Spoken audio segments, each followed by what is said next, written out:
think so. Okay, that's great. Thank you so much. Thank you.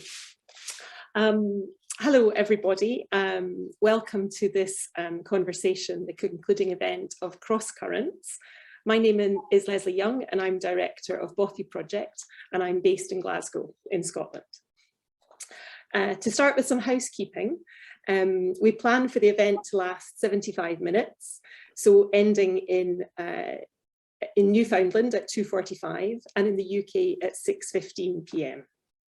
The event is being recorded and will be made available after via Bothy Project and Fogo Island Arts websites. There will be time for questions at the end, but feel free to put any questions you think of during the presentations in the chat, and we'll pick them up at the end and add them in.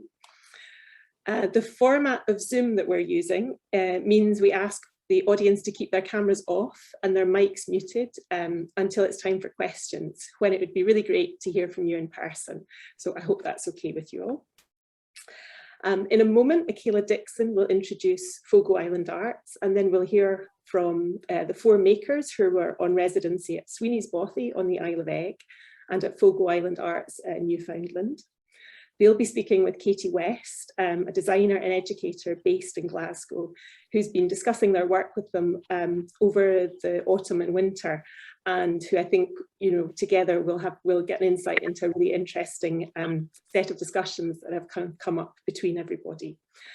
But to start, I'll introduce Cross Currents and Bothy Project. So at the height of the pandemic, early in 2021, I approached Fogo Island Arts to collaborate with Bothy Project on a shared residency project that would see artists based in Scotland and Newfoundland spend time on residency in their home region, but connect together internationally through a series of conversations with other practitioners and experts. The key funders of the project, British Council Scotland, were keen for connections and collaborations between artists and makers to be supported at a time when international travel and face-to-face interactions were impossible. Bothy Project, which was established in 2011 and runs a residency programme for practitioners in visual arts, craft and design, music, literature and performance, as well as thinkers, researchers and people who live locally to each Bothy. I'll just click on through the PowerPoint, just one second. Okay.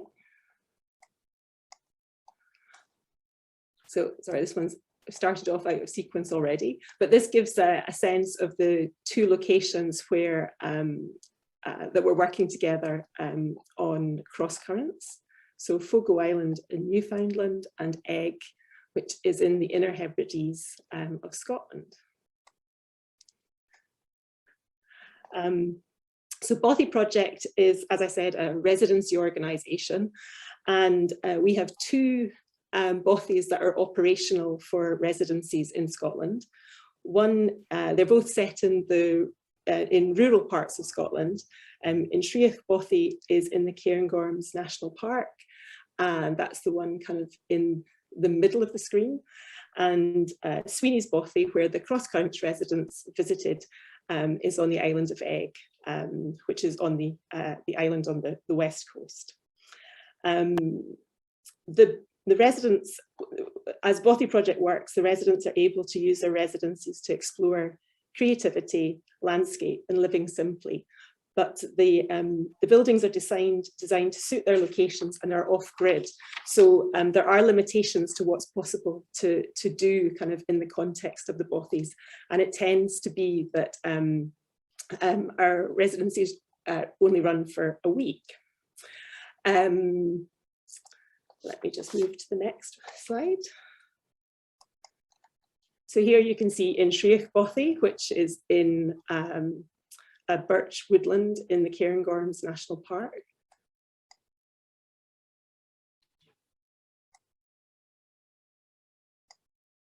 This is a Bothy, which isn't a residential Bothy at the moment, but it's called Pig Rock Bothy, and it's it was spent time at the National Galleries of Scotland in Edinburgh. And then this is the location of Sweeney's Bothy on the island of Eigg on the west coast. So it's the Bothy is visible in that picture, but I'm not sure if my cursor will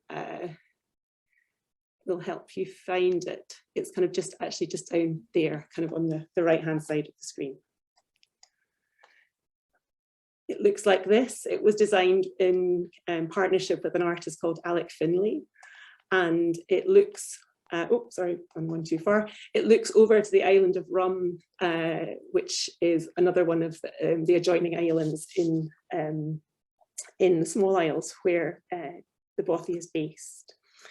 So Cross Currents evolved into a residency and professional development project for craft designer makers based in Scotland and Newfoundland, Canada.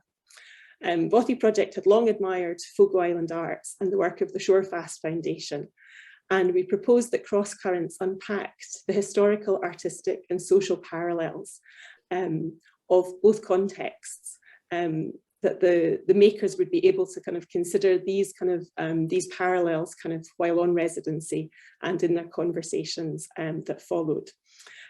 With a number of invited experts. At this point, I'll thank the invited experts and makers who got involved. So there was Chris Kabel, who's a product designer based in Rotterdam, who'd spent time at Fogo Island Arts on a residency previously, so was familiar with the context there. Charlotte Linton, who is a designer and anthropologist based in Glasgow, who's worked both in Scotland and Japan, and has very kindly written a text which is now published kind of on our website and also through a series of posters that we've produced. Amy Proutry, who's an academic and curator based in Toronto, and Katy West, who we'll meet kind of in due course, has also kind of spent time kind of talking with the 4 practitioners. I'll also just say a quick thank you to the funders of the project, so British Council Scotland and Creative Scotland, and also kind of to Shorefast Foundation. And I should also extend my thanks to the selectors who selected the artists who we're going to hear from next. So that's Katrina Tompkins, Heather Igloo-Liorty, Irene Kernan and Nicholas Schaffhausen. And at this point, I will hand over to Michaela Dixon at Fogo Island Arts, who will introduce Fogo Island Arts to us. Hi, everyone. My name is Michaela Dixon, and I'm the program coordinator here at Fogo Island Arts, and I am living on Fogo Island. Before I introduce Fogo Island Arts, we would like to respectfully acknowledge the land on which we gather as FIA and Shorefast more generally as the ancestral homelands of the Beothic, whose culture has now been erased forever. We also acknowledge the island of Uktahumguk as the unceded traditional territory of the Beothic and the Mi'kmaq, and we acknowledge Labrador as the traditional and the ancestral homelands of the Innu of Nitassenen, the Inuit of Nunatsiavut, and the Inuit of Nunaktuavut. We recognize all First Peoples who were here before us, those who live with us now, and the 7 generations to come. Fogo Island Arts is a residency-based contemporary art and ideas organization that supports research, production, and exchange for artists, filmmakers, writers, musicians, curators, designers, and thinkers from around the world. Can we go to the next slide? So this is the Bridge Studio in Deep Bay. And the slide before is the Squish Studio, which Larry Weyand, one of the Cross Currents recipients, was using during their time on the island. Since 2008, Fogo Island Arts has brought exciting, emerging, and renowned artists of today to Fogo Island to take part in residencies and to present solo exhibitions at the Fogo Island Gallery. FIA also produces publication and presents programs on the island and in cities across Canada and abroad, including the Fogo Island Dialogue Interdisciplinary Conversation Series as part of its international outreach, combining contemporary art, iconic architecture, and social innovation in a singular setting. FIA is an organization that is uniquely rooted in community. Next slide. This is one of our artists in residence who was here in the winter. I mentioned to Leslie earlier, it's to prove that it is possible to enjoy yourself in the winter here. Next slide. And the long studio, which is in Jobat's arm, is in this image. And next. And this is the inside of the Squish studio. This is probably a good time to pass it over to Katy West. Thanks so much, Michaela and Leslie, for those introductions. And thank you so much for inviting me along to this project. It's been a complete pleasure. So this afternoon, my job, as well as feeling like an interloper in the residencies and this project, I'm here to really facilitate the voice of the 4 amazing makers who have taken part in these residencies. From the outset, meeting them, having not met most of them before, I was just so, I guess, inspired by their convictions in their practices, the materiality that they all share, the responsibility they have to making, and their use of objects, not just as objects, or their use of making objects as vehicles for ideas, observations, and reflections, and so mindful of how they communicate these objects they make to viewers, users, and wearers.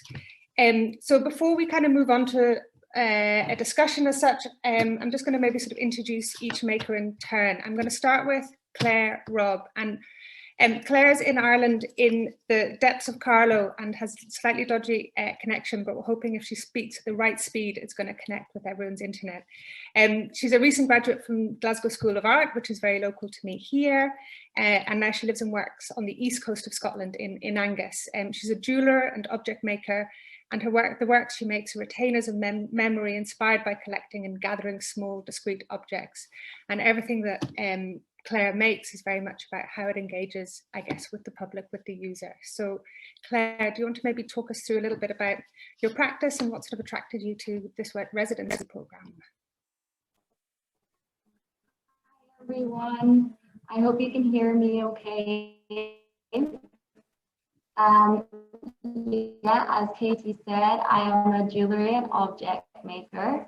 My work definitely and this includes both wearable jewellery pieces and sculptural ones. These sort of work to reconnect the viewer with such things as a sense of place, nostalgia, and the human body itself. I use these objects that I find to sort of draw attention to the ways ourselves. These things that we put in our pockets, shells, stones, even discarded belongings, they begin to give shape to a landscape's complex historical, artistic, and social histories in a really small way. So my residency proposition with Cross Currents was to explore this concept on the Isle of Eigg. What do the abandoned traces communicate about the biography of this place?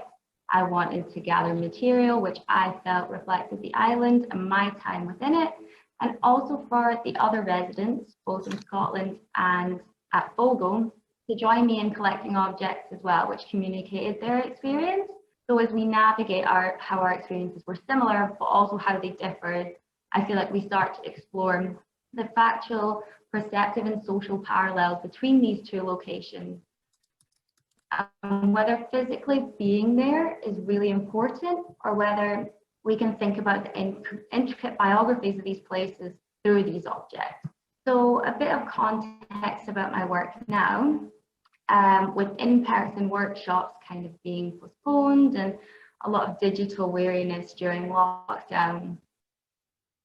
I conceptualized some virtual workshops which centered these collected objects and considered the ways that these objects which we gather from our surroundings can link our identities to a sense of that place. And in that time, the novelty of kind of receiving the objects which I asked my participants to collect. So I got some wool from Flo from Eigg, which was wonderful.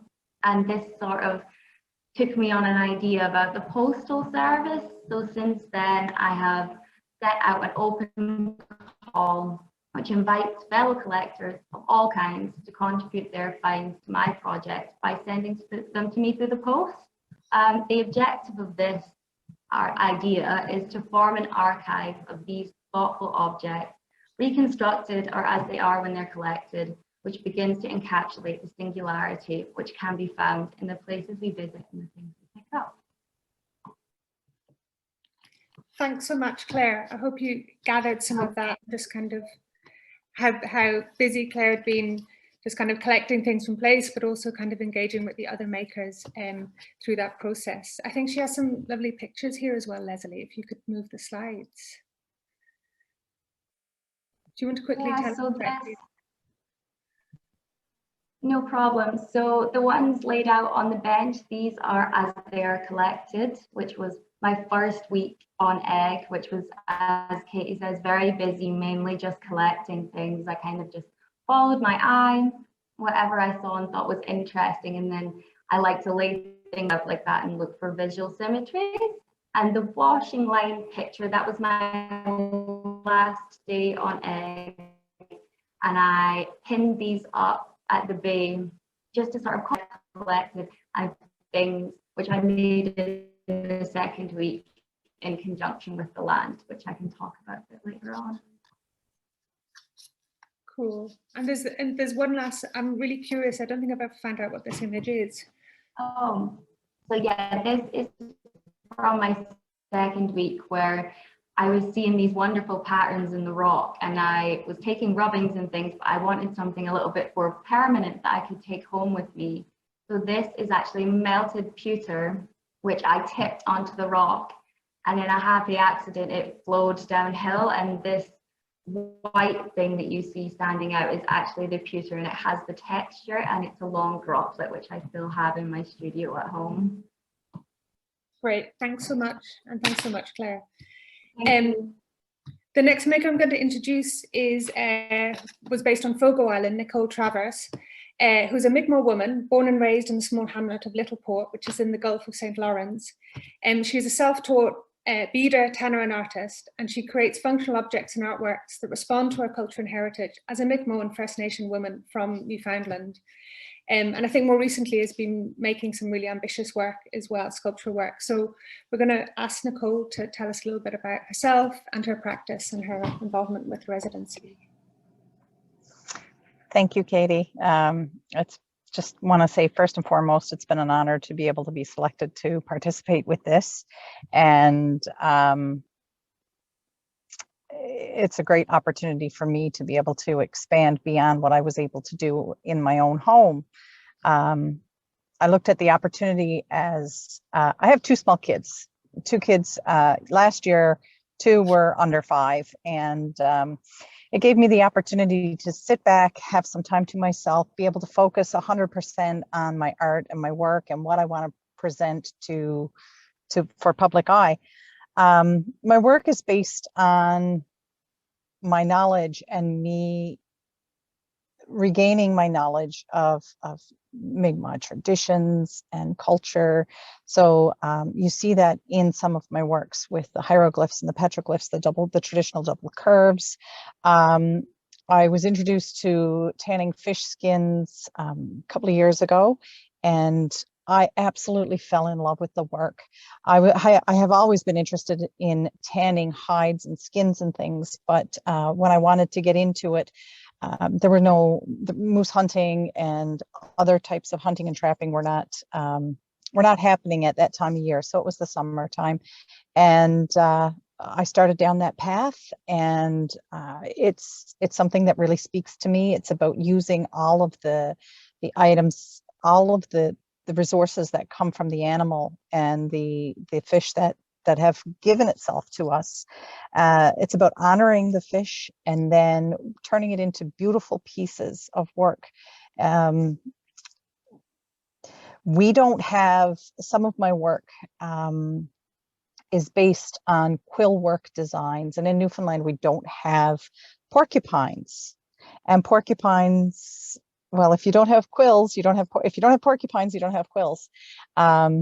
So I wanted to reflect the design work of some absolutely beautiful artists in the Mi'kmaq area, like Melissa Peter Paul, Jordan Bennett. Melissa Peter Paul does work with quill work, and Jordan does work painting representation. I always wondered, well, what would quill work look like if it were beaded? And I started incorporating some of my designs and taking the traditional patterns and turning it into art, typically earrings and medallions and things. There is a resurgence and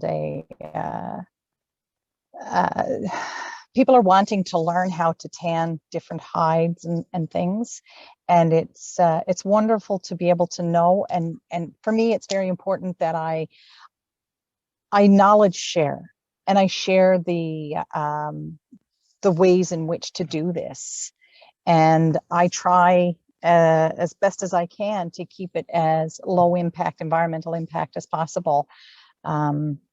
Because we're so affected. Like, you use water to do it, and if you're cleansing your hides and things, I want to ensure that I'm using environmentally responsible products. So like if I'm using dish liquid or anything like that, I want something that's biodegradable.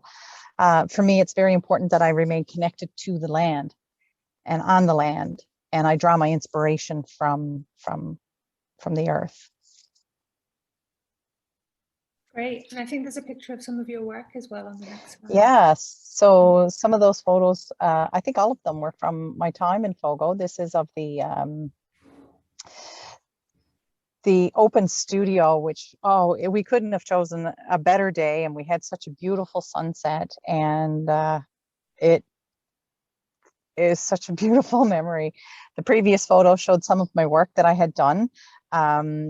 So the process, you see, there's 2 eel skins and the Ulnu symbol from the residue. I always love doing that on the window when I hang my eel skins on the windows. There's a couple of different methods that I do. I also experimented with natural dyes or natural staining, and I used local berries that I collected on the path. I call them crowberries, that grow on the walk from where I'd park my vehicle to where Long Studio was on Fogo Island. And that's the purple one on the far right, which is in the photo on the left. And it's holding. And I love the fact that I was able to experiment with that. And I'm continuing to experiment. That's brilliant. Thank you so much. The next maker I'm going to introduce is Flo Dwyer, who's an artist, designer, and maker living and working in Glasgow. She's influenced by the processes underpinning experimental archaeology, a field of study which involves the remaking of objects. And before and since her time on the residency on the Isle of Eigg, Florence has been working on a multifaceted project that has taken its starting point from Shetland's tatted rugs, and I think she's going to talk a little bit about that. And so maybe, Flo, I can hand over to you. Great, thanks, Katie. Yeah, so I'm an artist. I'm based in Glasgow, and I kind of mainly make objects that evolve through processes, I guess, kind of an embodied research process. I think I like to, I kind of often work within different places of production, and with other craftspeople and with archives. Most recently, this has involved working in places involving a brickyard in Portugal, a rug tufting factory in Ayr, a porcelain production factory in Narita, Japan. And I enjoy kind of researching through making and seeing how other people make things, and as well as kind of researching how historically other people have made things. I'm interested in the design of domestic objects, whether that's a vernacular object or something that's been industrially produced. And for this project with Fogo Island and Bothy Project, I wanted to expand on a project that I'd started researching a little while ago into tatted rugs, which were once made in Shetland, which, for those of you that don't know, is an island off the north coast of Scotland. And tatted rugs are long pile woolen bed covers that were woven in 2 halves and sewn together down the middle. And they were often given as wedding presents or gifts to people, but the wool that was used for these rugs was all dyed with plants and flowers that were collected from the island. And a lot of these rugs incorporate symbols that were placed at strategic positions on the bed cover that would align with certain points of the body, and also had different kind of protective elements and symbols. Yeah, they're kind of really interesting, contextually rich objects, which I wanted to use to kind of explore at my time at the Bothy Project in Eigg. So yeah, whilst I was there, my way of kind of interrogating this and exploring this was by doing some weaving. So I brought a little loom with me and I worked on some samples, and I brought along some wool that I'd been dyeing at home in Glasgow, kind of what I dyed with plants that I collected in the local area. So I'd use things like nettles, also crowberries, gorse, some fermented ash bark, onion skins, pomegranate skins, hawthorn berries, dock leaves, so loads of different things that I collected from my local area and kind of places that I'd been to recently. So I brought some of that with me to Eigg.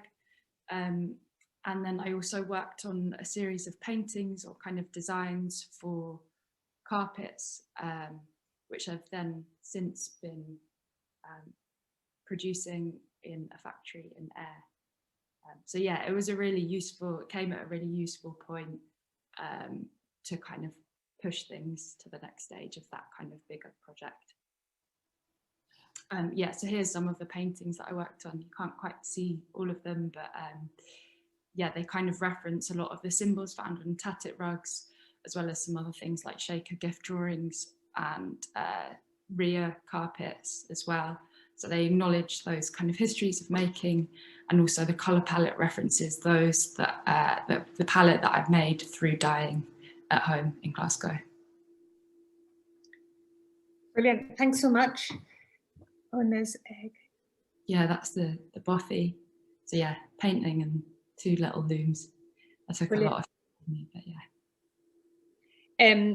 Last but not least, I want to introduce Larry Weyand, who was residency on Fogo Island. Larry's an artist and assistant professor at Grenfell Memorial University in Newfoundland. And her practice as an artist records domestic moments through making of textiles, translating stories and sculptural fibre works, creating meaning out of yarn and fabric. And that doesn't even begin to describe the incredible tufting that Larry does in the studio. So maybe Larry, you want to tell us, just introduce yourself and tell us a little bit about you. Yeah, thanks so much. Can you hear me? Yes, we're all good. Good, okay. So my name is Larry. I primarily do rug hooking, and I hadn't done rug hooking. Rug hooking has been in my family for multiple generations, but I was very disconnected to the idea of rug hooking. And my grandmother rug hooked, but by the time I knew my grandmother, she had dementia and never really taught me how to rug hook, and forgot how to rug hook. And it was only later in life that I've rekindled this intergenerational love for rug hooking. And I really got started rug hooking on my first time on Fogo Island. This was maybe 4 or 5 years ago. And what really drew me to this residency is that I said, well, I have to go back and go back to Fogo Island and explore rug hooking even deeper. And the project I had proposed, I was going to explore rug tufting with a rug tufting gun. And I did so, and I did a lot of, I think if you want to change the slide, you can see all of the things that I've achieved over the course of my residency. These are all the things that I made on Fogo Island with the rug tufting gun. And through that process, I discovered multiple avenues of research that digressed a lot from my original proposal, but my time on the island was so precious and valuable and made me, gave me a spark of creativity in different areas of interests that now I'm pursuing currently. So if you want to go to the next slide, on the island, I went to Winds and Waves Artisan Guild and experienced a lot of quilting. And quilting is also a technique that's been in my family for generations. And I've rekindled my love with quilting now because of this residency. And so I've embarked on this whole new project where my mother has a, a very significant and plentiful collection of paper napkins. She's collected from all over the world, and every occasion she has a specific paper napkin that she has, that she whips out. And I've started looking at my mother's paper napkin collection and starting to make full-size quilts out of them. So that's my new project, and I don't think I would have ever gotten to that point without this residency, mainly because it was a time that I got to connect with my mother during the residency, but also where I got to rekindle my love for quilting. And I also managed to, if you want to show the next slide. Yeah, I also managed to really take this final work together. I've been creating a series of bathrooms that I've taken baths in that are all rug hooked and rug tufted.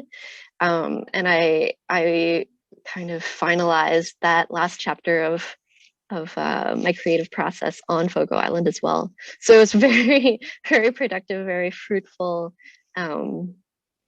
experience for me. Yeah.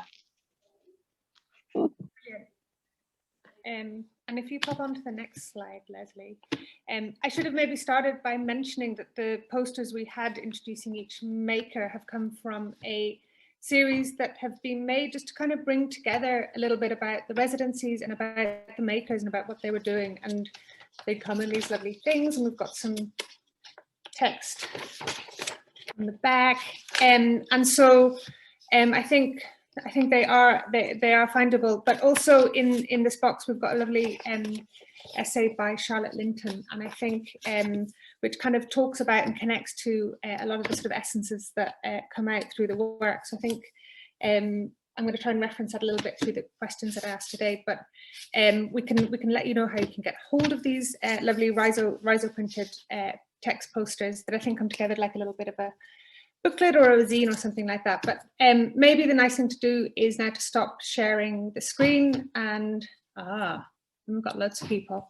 But if we go on to speaker view, then that should mean that in turn we can maybe get makers, everybody speaking to you. Okay, as Leslie said, also if you do kind of think of some questions as we go along, please feel free to put them in the chat, and then we'll also try and get to these at the end.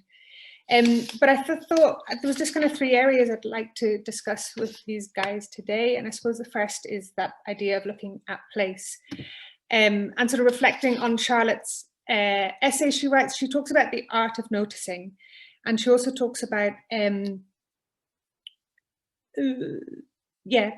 placemaking can heighten one's perception of local conditions, a skill that cannot be put into words, what happens when making in place occurs temporarily? It could be argued that such makers are more tuned to listening to the call of place, since listening can take on an intensity when the surroundings are new and new conditions sought out. So I guess I'd like to sort of ask you in turn what the residency meant to you in terms of place, and is this something that's kind of influenced you in the past, and how do you think it's kind of informed your work? And I guess if you all take mics off and interject, and if there's a big pause, I'll maybe ask to speak. Hi Claire, do you want to give it a go? Yeah, absolutely. So I think a sense of place feels very present in the way that I consider my work. I think that in collecting the things I do from the landscape, we begin to unravel some of the kind of pretty complex elements of that specific place. A piece of stone or a rope, or I think maybe most especially discarded belongings, they tell us a lot about the people who live in a place, the tasks they perform there, and their relationship to that land. So to me, I guess it's all connected. And this is what I wanted to explore, especially on the island. The things that I and my fellow residents gathered, they revealed a certain kind of lived information about each of our locations. So for example, Flo collecting that sheep's wool for me, we kind of discussed how this is a starting point to think about the important role of sheep farming and crofting in that area, both today and in the past. And I guess for me, it sparks questions and debate and conversation, which I think is really interesting. Thanks so much. Flo, do you want to kind of respond to that? Yeah, sure. Yeah, I mean, place is kind of quite integral to the way I work. My way of working often involves kind of stepping out of my studio and into kind of unfamiliar spaces, whether that's kind of museums or geographical places, or within places of production. And I guess particularly for this project, I was sort of thinking about 3 different places. So Eigg, where I was going to be based for the residency, and then Shetland, where the rugs were produced that I was researching, and then also thinking about Fogo and thinking about this kind of remote collaboration. So I was thinking about that, but then in relation to the material that I was going to be working mainly with, which was wool. And I guess the thing that kind of links all of those is sheep. And then that kind of made me think a lot about kind of the history of Eigg in relation to the Highland clearances and sheep and the landscape there. So that became quite kind of like a research thread whilst I was in Eigg. And I think maybe it's quite easy to see it as a space like a kind of calm haven or a retreat, but then also I think it's quite important to sort of acknowledge those kind of those histories of violence and hardship, for which kind of like the Highland clearances were one of them.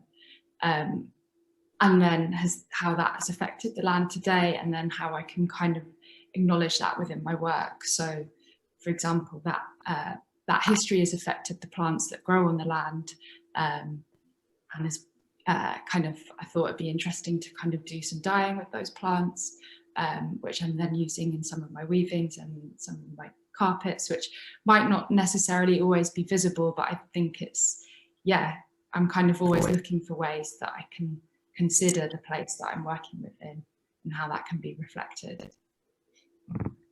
Yeah, that's so nice. And I think it's really important, the point you make about these retreats not being sort of idyllic isolation, that there's such a strong history on Eigg and it's sort of well documented. And although, and yes, the clearances and stuff, and there's echoes then I guess with Fogo and with Labrador and Newfoundland. So maybe Nicole, you're sort of well positioned to talk about the ideas of place and how you relate to this in your work. Do you want to follow on from that? Yeah, sure. So I'm going to when I'm in a place and when I'm working in a place, sometimes I find it takes me a couple of days. I sit and I'll feel the energy of what's around me. And when I was in Fogo, I could feel something, and I used to see things. I know I've mentioned it with our chats before. It was like little whispers behind in the corners of my eye, and see things out through the windows. And I think the little people were around, and the spirits of the ancient ones that were there before us. When I acknowledged them and I made a little offering to them, and they became quiet, but I think they were very happy to see me there. And it felt I try to reflect that back into my work, and the piece that I had created that's put on the poster. The hieroglyphs mean I honor you, and it's a holistic I honor you, and it's to honor the ones who have come before us and the ones who have put their footprints on the ground, and they're still there. We may not be able to see those footprints and to see the effects that physical effects on the land, but if you sit and you listen, and you will hear it. And I want to make sure that I'm honoring the place that I'm in, the people who have come before us and the people who are coming after. And it's kind of funny that we're talking about place, because I'm not in Newfoundland right now, and I'm in Nova Scotia. And I can feel the energies, like as I'm driving through different areas, and it's very similar. It feels like there's a part of home here. You feel the ones who have come before us. So yeah, I try. It's something that I always try to acknowledge, and I want to venerate, and I want to let them know that I'm here, and let them know that I know that they're here. That's really powerful, Nicole. Thank you. I also have a question, like the work on that poster and the direction your work took, was that something that happened on Fogo as well? Because it seems to have kind of like exploded in scale and ambition and process and stuff. How did that come up? It was something that I wanted to complete. So my father was a fisherman for 50 odd years, and I come from a line of fishermen. And when I was growing up, Dad would always build his lobster traps. Like he'd go out on land and he'd gather all the pieces that he needed. He'd gather the little trees and he'd rind them down, and he'd create each bow. He'd drill out the holes, and then each lobster trap contained 4 of these bows, and then the lats were nailed down, and he'd knit the heads that went into each one as well. And my father passed away in 2018 of cancer that he battled for almost 7 years. And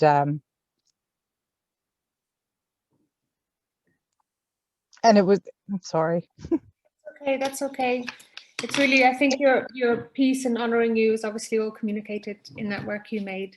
Yeah, it's an honor to him. It's an honor to my Mi'kmaq side. It's an honor to my white side. It's an honor to my children who are coming after me. And yeah, I could hear Dad now. What are you going to do with that? I had that thrown out, but it's a way for me to remember him, and that my kids continue to remember him. Yeah, that's so great. Thank you.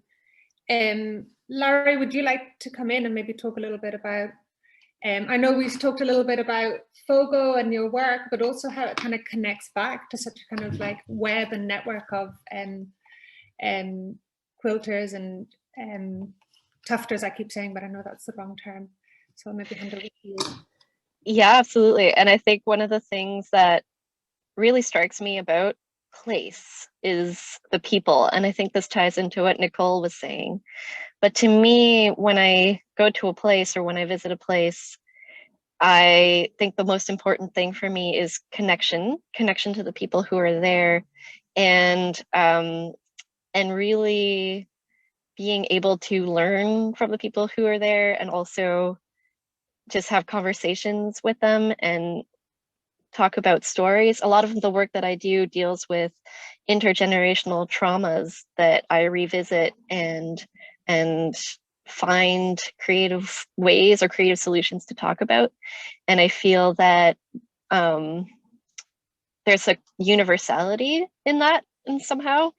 And I do feel that no matter which place I visit, I can always rely on certain materials or certain practices to connect with other individuals. And when I think of a place, I think that's the first thing that I want to do, is just connect with the people who are there. And I got to do that so well on Fogo Island, and it was just absolutely lovely. I don't know what else to add. Yeah. No, that's great. Thank you so much. I was looking back through my notes the other day, and I came across something sort of circled and highlighted that was simply, why do you make things? And without kind of opening up the question too gigantically, I think we had really interesting discussions about why we make things. And I know in Charlotte's text, she talks about creative work does not have to be a practice, a culture of possession, but it can be an exchange of ideas, images, materials, histories, and techniques. And honor and sustain the environment and cultural origins of place that you're reflecting in the work. That was half a quote and half a paraphrasing. But I suppose maybe I kind of, in my introduction, I talked a bit like you will make things, you make objects, but I think they really are just vehicles for all these sort of powerful ideas that you try and put into your work. But maybe you could tell us a little bit about your processes because it's all quite labour intensive, the work process that you take place. So maybe as well as the ideas, but just how that kind of making process informs the development of your ideas. That was very clunkily said, but maybe you can pick up a thread on that. And I don't know who would like to kind of try and answer that first.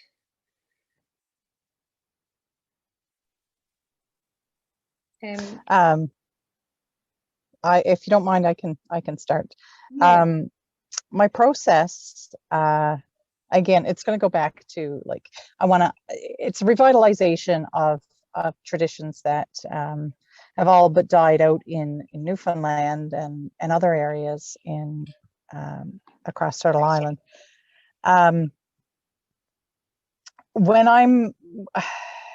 For me, it's always about respect and respecting it and respecting whatever I'm doing.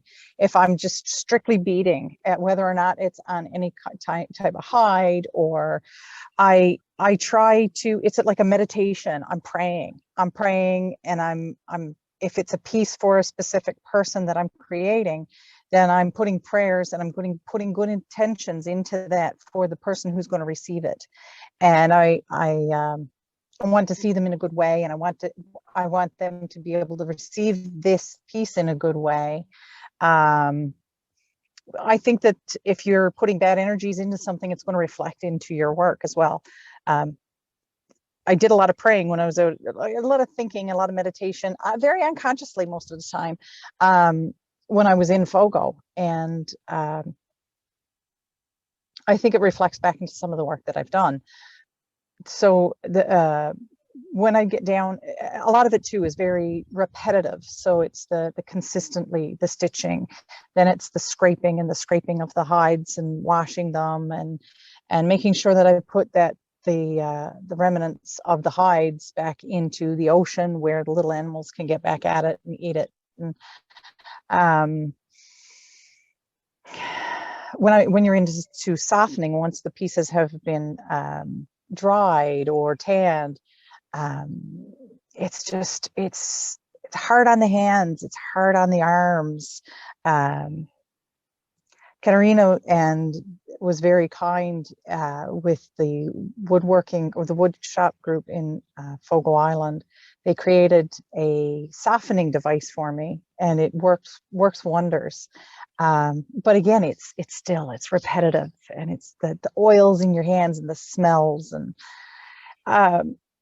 I love being connected at every part of this, from fishing to taking down an animal to cleaning it for tanning purposes, and then right on to handing it over as a completed piece. For me, that's it. I love it. That's great. It's a part of me. Yeah, your involvement is so central to that process and outcome. Does somebody else want to kind of maybe talk about that making Florence? Yeah, kind of in a similar way to Nicole, I guess, when she's describing those processes. I think I've been thinking about that a lot more recently, as kind of trying to place more significance on all those elements of my practice or processes, rather than the kind of finished object. So like whether that's like a glaze test for a ceramic piece, or a sample of a weaving, or a bit of dyed wool, or even a photograph. I think those kind of things are just as important as the finished objects. And I think that's what I enjoy the most about making things, are these bits where the researching and the making and the doing all kind of happen at the same time, whether that's kind of planned or it's kind of chaotically, or or it happens kind of organically. But I think that's kind of why I'm drawn to making things, is that kind of experimentation phase, really. And then also, I guess, sort of mentioned it briefly, but I think what's quite important for my work is I'm quite influenced by this kind of field of experimental archaeology, which is when people study objects by remaking them. And I think this has really influenced my work. I worked with an experimental archaeologist a little while ago who remakes these Neolithic water vessels in Orkney. And I really enjoyed that process of thinking about how someone else has made something and then having a go at doing it myself, or learning about someone else doing it as a way of kind of understanding a material, the history of that material, the people, and kind of the politics and the place surrounding it. So yeah, I think kind of that feeling of remaking is really important. Yeah, that's great. And it shouldn't go without saying that you kind of you work with so many different techniques and materials as well. You work with textiles, you work with ceramics, and there's so much kind of knowledge to try and bring together to apply yourself to that kind of wide range of, I guess, multidisciplinary practices. And I was, I guess, taken by all four of you seem to have really sort of disparate skills that you bring together in such a broad way. Larry, you mentioned that idea of sort of interrogating through your practice and how often you'd go off on tangents. I can't remember exactly what you said, but that the making sort of leads to other questions, and then you need to sort of lead in different places. Is that what I heard you say before, or maybe you want to expand on that? Yeah, absolutely. I think I'm just very, very, very much drawn to textiles and fiber arts generally. I think life can be very hard, and I just want to make things that are soft around me. I just want to soften things, and I want to soften everything that I interact with. And I think I use fiber arts and fiber art techniques as a way to cope with whatever is happening around me, but also to translate expressions or emotions that I have maybe difficulties grappling with. So a lot of experimentation comes out of making, but also a lot of kind of like resolution comes out of making. And I think that the process informs the finished product just as much, and vice versa. And so to me, it's so important to be able to feel and to hold the things that I make, right? So that informs a lot of the aesthetics that I have, I guess. But yeah, absolutely. I think it's such an important thing to be able to have, like, the tactility of everything for me. Yeah. That's great, thank you. Claire, I mean, I guess you're kind of self-confessed sort of magpie. You like to sort of collect and collate and curate and categorize objects and found objects. And I think obviously there's more to practice than that, because you then develop these into pieces of work. But I guess maybe it'd be interesting to hear from you and how making is a part of your practice, but then you have all these other kind of processes that you use as well. Yeah, absolutely. So I think, as you say, sometimes I think of these final objects maybe as more vehicles of the things that I want to say, but I think especially on Eigg, I realized the importance of these vehicles. There was a pretty obvious divide between my weeks when I was on Eigg. I spent the first week, as I say, exploring, collecting, collating, but I realized now the absolute importance of that second week, where I felt like I had to get my materials out. I had to get clay out and make impressions of the rock, and I just wanted to have these physical tokens to take away with me, and which would remind me, I guess, of my experience when maybe photographs and sketches aren't enough.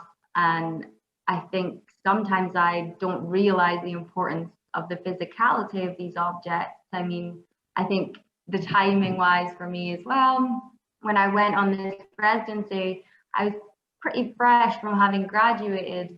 And I think the thing that the whole experience has changed most for me is maybe process, related to maybe how sort of on my own and in solitude I was.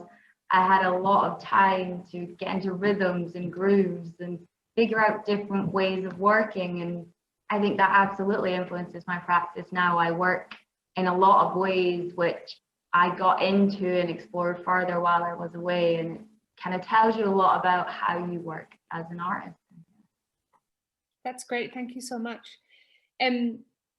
I've got one more question before we kind of open it up. And I guess it's really important to acknowledge that the pandemic was pretty live for the duration of this. So although you got to go on residencies and comply with regulations because you were in sort of single occupancy spaces, etc., there was I was really taken by the kind of the connections and the connectivity you had between each other. I was really taken by, I mean, I adore Eigg. I love West Coast of Scotland, and I love the geographies, and the coastal areas have really kind of loads of resonance between each other.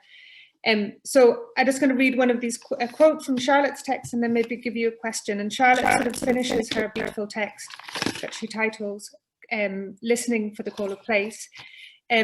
Through collecting meaning and memory, weaving, tufting, tanning, dyeing, painting, drawing, beading, stitching, soldering, people, time and place are embedded in portable techniques and tangible objects that can foster discourse across geographies.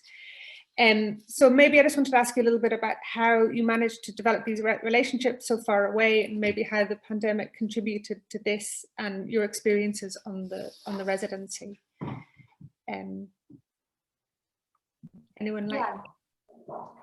Yeah, absolutely. I feel like we've spoken about this quite a bit before. Kind of, we did the physical residencies, and a lot of times after you've done these things, there's not really so much a legacy. And I think the great thing about this was we were meeting up at intervals and we were discussing our work, and it lets that kind of sink into your mind, and it brings things back up that maybe you had forgotten. And I think this digital connection that we've built has actually become more important than the work. Maybe as I say, it has a legacy. Does anyone else want to say anything about that? Yeah, I just know I really would like to go see Scotland now. It's definitely made me, well, for one thing, appreciate where my place as I stand right now in Newfoundland, but it has made me excited and really, really wanting to go to Scotland and meet Flo and Clare and just, you know, keep going with that. But no, it was a really lovely experience, and just having the time to reconnect, to reflect, to check back in, to have the mentorship, to build off of previous conversations was just absolutely invaluable experience, and, you know, absolutely amazing to be able to sustain this throughout the pandemic. It was really great. Oh, that's brilliant. I mean, maybe this is a good time to go to Edward's question that's in the chat, but also maybe ask everyone here to turn on cameras and maybe mics if you also want to kind of bring in some questions. But Edward's asked a question of how have the artists changed as a result of their Fogo Eigg residency experience? Does anyone want to, has anybody changed as a result of their experience, and what changes have they been maybe to your practice or something? I haven't changed per se, but I just want to spend a lot more time doing this and wish I could do it full time. Well, you're getting there you're certainly going in the right direction. Leslie and Michaela, how are you guys? Have you got anything that you've obviously been incepted this whole project and have been there at the beginning? Does that sort of, do you think we've kind of covered things that it's made you think about?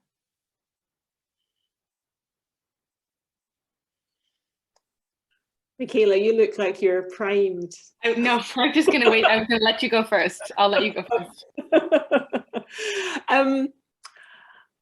I think the kind of like my kind of in some ways I'm kind of, when I was looking at the kind of calendar as to how long the project has really only been a year, kind of like from selection to, like, we managed to get the residencies going like really quickly, and I think, you know, everybody lucked out because, you know, the regulations and, you know, coincided with opening up and the summertime. So, you know, and it was also kind of the experience of the locations was so different, I think, to how the residencies normally happen. I think on Fogo, you know, there's normally a whole kind of cohort of kind of residents, and there was a kind of there was a different dynamic kind of like happening. And then, you know, and then we kind of moved into the autumn, and we moved into the mentors, this sort of program of kind of discussion and conversation.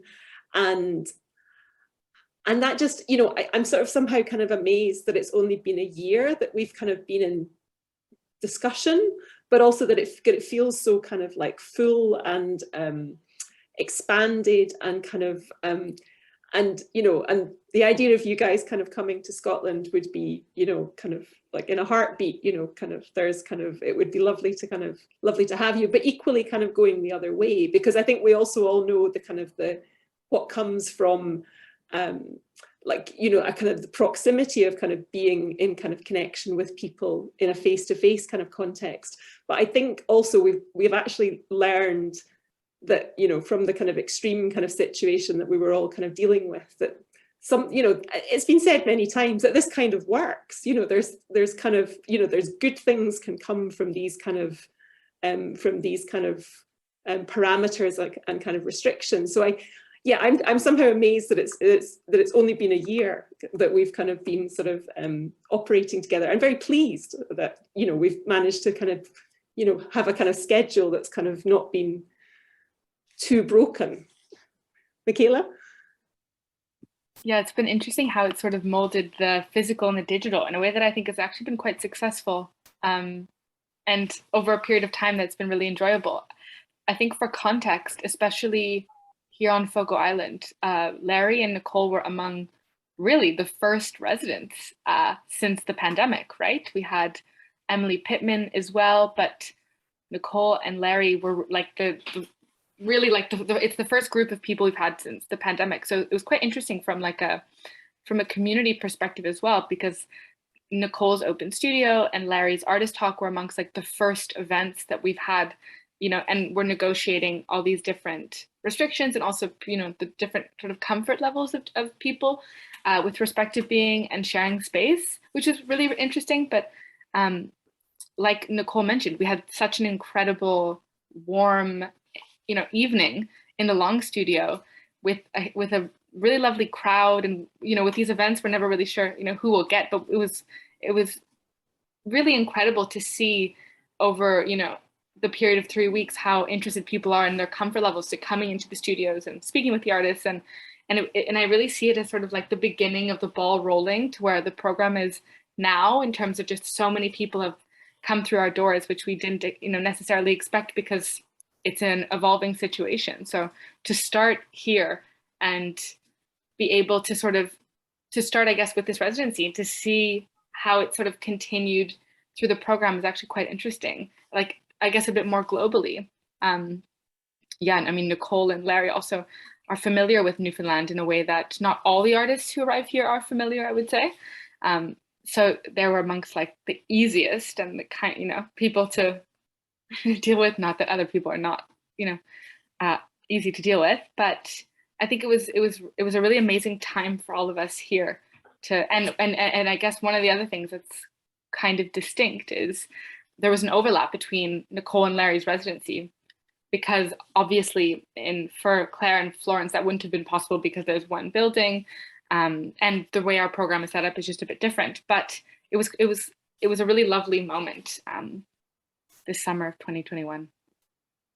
Oh, thanks so much. I mean, I think that point about the physical and digital, and now that we're kind of all coming out of lockdowns, it's important to try and maintain some of the positive experiences like Zoom, like the fact we're kind of quite globally dispersed, and there was a real intense connection between you guys as residents, although you were kind of globally dispersed. And there's a real positive to that, particularly with rural locations and places far away. So keeping some of the good things, but getting back to real life when you can. Morag, you've just posted a link. Do you want to tell us a little bit about what it is? Would that be, without putting you on the spot? Yeah, it just massively speaks to what you've been talking about in terms of exchange between two localities. Well, actually, extreme differences in locality, but also using the digital and the physical realm and form of exchange. So a colleague of mine, Miriam, who is researching residencies, published an article in 2021, and it really reflects a lot of what you were saying about generosity and a gentleness, and an intrigue and a curiosity in building relationships and questioning what those things look like. So yeah, if it's of interest, it's really interesting. That's really great. I've clicked on that, so I'm going to look at that later, but thank you so much. Are there any other kind of comments from the floor? I guess, is it a floor, the screen, or any other questions? I mean, it kind of just opens up possibilities of residencies not needing to be physical, although there's real benefits to being physically resident in other places. I think Nora's raised her hand in a very Yeah. manner. The hand-raising feature on this computer. Oh, I just want to say thank you so much for one, inviting me along to this, but also to hear these wonderful voices of such wonderful, interesting artists and the work that you've achieved in this very strange time that we've all lived through. And I'm just thrilled that connections have been made and that there is a real desire, especially in Larry's part, to come to Scotland. So I hope that's something that can manifest itself in the future. But it's when Dom and I sat down with Creative Scotland and said, right, well, we want to do something in this midst of all this negativeness and awfulness. How do we help the sector? And the responses from all the organisations was amazing, and I'm just thrilled for Bothy Project and yourselves in Fogo Island that you've made this happen. And it just shows that in face of everything, artists can always make amazing things happen. So thank you so much. It's an absolute inspiration to hear what you've been doing and to see glimpses of your work. I want to see it all face to face. If I could, that would be amazing. But also just to say, also your publication, they look exquisite. So yeah, it'd be great to hear how to get our mitts on some of those. So thank you. And yeah, so what more of a thank you than any sort of sensible question. Oh, but I think the thank you is returned to yourself and to the British Council. That's obviously been real help. I'm right. Can I maybe, Nora, I would have to say, it was such a relief to I don't know, be able to kind of write a proposal for a project that that almost felt like it was made to be, you know, and to find a kind of possibility to do that in the kind of in that sort of those dark kind of winter months. It was really great to be able to think more positively, kind of how to kind of figure something out. So thank you for kind of to British Council Scotland for developing the possibility and also the kind of understanding the kind of parameters that that we could all kind of say we'd adhere to, but that might sort of change and kind of shift. But something that I very much kind of appreciated in the collaboration with kind of Fogo Island Arts and the team there, and also it was maybe something that Bothy Project was kind of exploring through the circumstances of the pandemic, was actually to really put effort into working kind of locally, and kind of thinking about the kind of like literally, you know, who are the neighbours, who are the kind of who are the people that you know that you bump into. I mean, I live in Glasgow. I don't live beside the Bothys, but you know, who are the people that are kind of neighbours to the Bothys and to the residencies and how do we support each other kind of in those kind of contexts? And we ran a project called Neighbourhood Residencies, and that was when there was a limit to travel, which meant that people could only travel within 5 miles. So a group of people who were not artists or creative people, you know, by definition, although they all were, spent time at our kind of residencies. And it was a really, and in some ways the kind of the cross currents also kind of unpicked some of those kind of local kind of connections and habits and kind of and appreciations, which I very much kind of I very much kind of enjoyed. And it was also very interesting to kind of experience them vicariously, kind of how they were kind of operating kind of on Fogo Island in a different kind of context. Michaela, because it was quite that was something that you were also kind of navigating as a residency organisation? Yeah, certainly. I mean, it's an interesting, I think, like more, you know, I guess more globally, like it's an interesting proposition to have this kind of residency here and always be in contact with a community of individuals, and they're, you know, everyone's shifting interest in what goes on here. It sort of always brings me to the point of like who the programming is for, to some extent, like not to be too wide ranging about it. But I think, yeah, it's been such a, I think, fruitful partnership for FIA, for the Bothy Project. Also, I mean, it was sort of mentioned at the beginning, but there's a very similar, you know, geography here in both places that seems to like align what we do in a kind of, in a quite an interesting capacity. Even though, you know, it's also quite far removed. That's great. That's really, I mean, you talked about those kind of important things at the beginning, Leslie and Michaela, but it's good to kind of be remembered about sort of the energy that's gone into this. We're coming to the end of the session. Is there anything sort of, I guess, from the makers? Like, is it nice to ask you what's happening next, or is there something sort of coming forward with the work, or if there's anything you'd like to sort of say before we kind of sign off? Are you done and exhausted? Well, I've really enjoyed the opportunity to speak to you all on several occasions and be inspired, I guess, through your practices back into my practices, and what a lovely project it was. And I do hope that then we see more happening between Bothy and between Fogo. It seems like it makes lots of sense. So here's to the beginning of lots of new international relationships, I think, going across that wild Atlantic North Sea. And thank you so much, everybody, for coming along.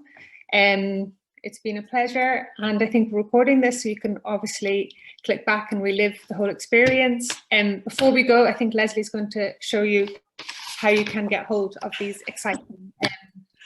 Yes, I'll go back to my screen share where there's a kind of the series of posters which kind of compile into a kind of something that's hopefully more than kind of, you know, each single kind of element. We'll be able to kind of make them available through Bothy stores.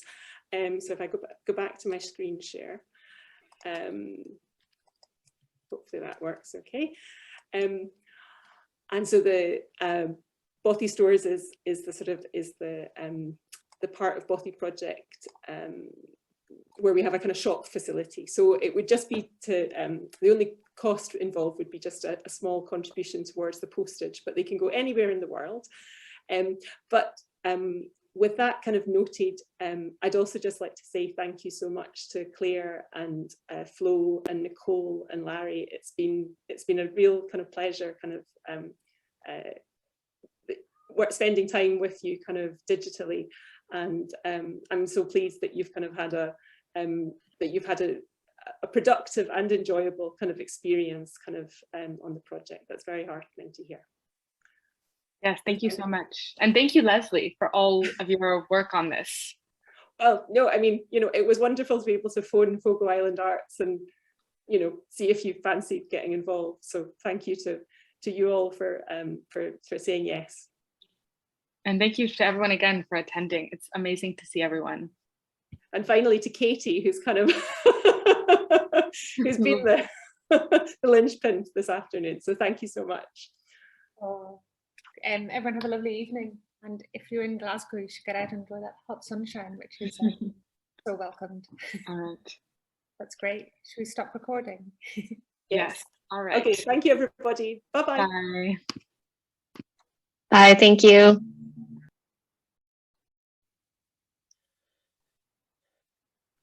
Oh. There we go. I don't know if we're quite over yet. Hold on. We've got